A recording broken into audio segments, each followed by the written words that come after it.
En tiempo del rey Herodes, rey de Judea, había un sacerdote llamado Zacarías del turno sacerdotal de Abías. Estaba casado con una mujer descendiente de Aarón llamada Isabel. Ambos eran justos a los ojos de Dios. Llevaban una vida intachable según todos los preceptos y mandatos del Señor, pero no tenían hijos porque Isabel era estéril y ya eran ambos entrado en edad.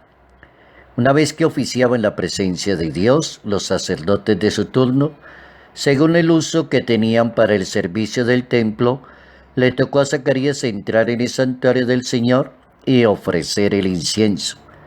A esa hora toda la multitud se encontraba orando fuera. Se le apareció un ángel del Señor a la derecha del altar del incienso.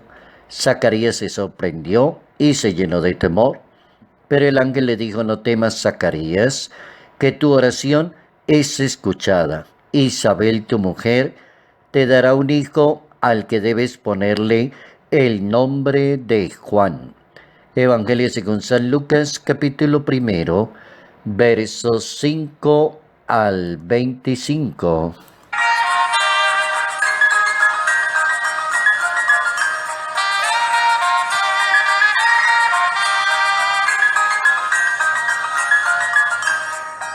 Los anuncios traen las buenas noticias de Dios. Compromiso y misión para las personas que reciben esas buenas noticias. Diría el Papa Francisco: asombro, sorpresa y gratitud.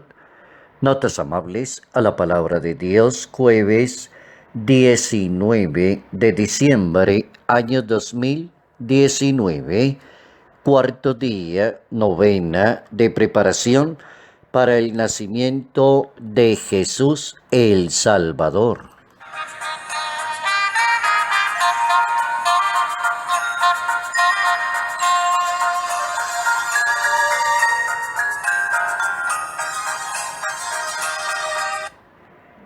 Zacarías es el personaje para pensar en el día de hoy. Cómo es de importante entrar en el espíritu de la palabra de Dios para asombrarse, como dice el Papa Francisco, la manera como Dios logra comunicarse con cada persona, la manera como Dios rompe los esquemas de la historia, la manera como Dios aumenta la fe de las personas, la manera como Dios pone a pensar a las personas. Y eso lo entiende uno a medida que va leyendo personajes bíblicos y va viendo un Dios en cada personaje, cómo va desarrollándose esa relación tan perfecta. Hablar de Zacarías o hablar de Isabel o hablar de Juan el Bautista. Tres personajes que se entremezclan de acuerdo al Evangelio según San Lucas en ese capítulo 1. Zacarías representa ese personaje del Antiguo Testamento, representa la antigua alianza. Él cree, pero su fe es débil. Y después de la visita del arcángel, después del anuncio de Dios, después de la presencia de Dios, queda mudo y es incapaz de comunicarle a los demás la experiencia que él ha tenido de Dios. Asombro, sorpresa ante las cosas de Dios.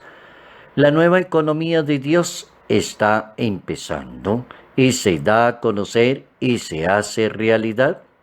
El anuncio del ángel aparece como la importancia de la misión que va a corresponderle a Juan el Bautista. Y ese niño va a tener una misión muy importante. Hay que acoger la palabra de Dios y ponerse en disposición del Señor. El Evangelio dice que ese niño que va a nacer de dos padres que están entrados en edad, de una Isabel que no podía concebir hijos, no beberá vino ni licor, estará lleno del Espíritu Santo ya desde el seno de la mamá. Y eso es Juan, que será una persona enteramente consagrada a la misión y a la bondad del Señor. El Papa Francisco, en su Angelus Regina Caeli, el 24 de junio del año 2018, hablando de la historia de Juan el Bautista, y el Papa decía que el nacimiento de Juan es el evento que ilumina la vida de sus padres, Zacarías e Isabel, implica como la alegría y el asombro de los parientes y de los vecinos que habían soñado con hijo pero no lo habían logrado y se sentían muy desilusionados, excluidos, decepcionados, y ante el anuncio del nacimiento de ese hijo, entonces Zacarías cambia de opinión. Su incredulidad por el asombro y las consecuencias que estaba viviendo en el momento. Dice el Papa que Dios no depende de nuestra lógica y de nuestra capacidad limitada de ser humanos, que Dios no depende de lo que nosotros podamos pensar, es imposible, no se puede, eso ya no tiene sentido, no tiene razón de ser, hasta no llegar a la decisión de fracaso de un ser humano en su propia historia. Cuando uno lee la escritura, se da cuenta que todo es posible para Dios. Nada es imposible para Dios, diría el Evangelio de San Lucas en ese capítulo primero, verso 37. Es necesario aprender a confiar en Dios, en el misterio de Dios y a contemplar con humildad y en silencio la gracia de Dios, la manera como Dios le cambia la historia a una persona, le cambia su pensamiento, su manera de entender la vida y su posición frente a la sociedad. Como Isabel recibe también ese llamado de Dios a través de su propio hijo, a través de su embarazo, Isabel elige un nombre para ese hijo, se llamará Juan, que significa don de Dios. Significa Dios ha hecho la gracia, Dios está con nosotros, Dios es grande. Todo el evento del nacimiento de Juan el Bautista tiene un sentido grande de la sorpresa y de la gratitud con Dios. Cómo aprovechar la palabra de Dios y ponerse más en la sintonía de Dios y menos en nuestras propias fuerzas.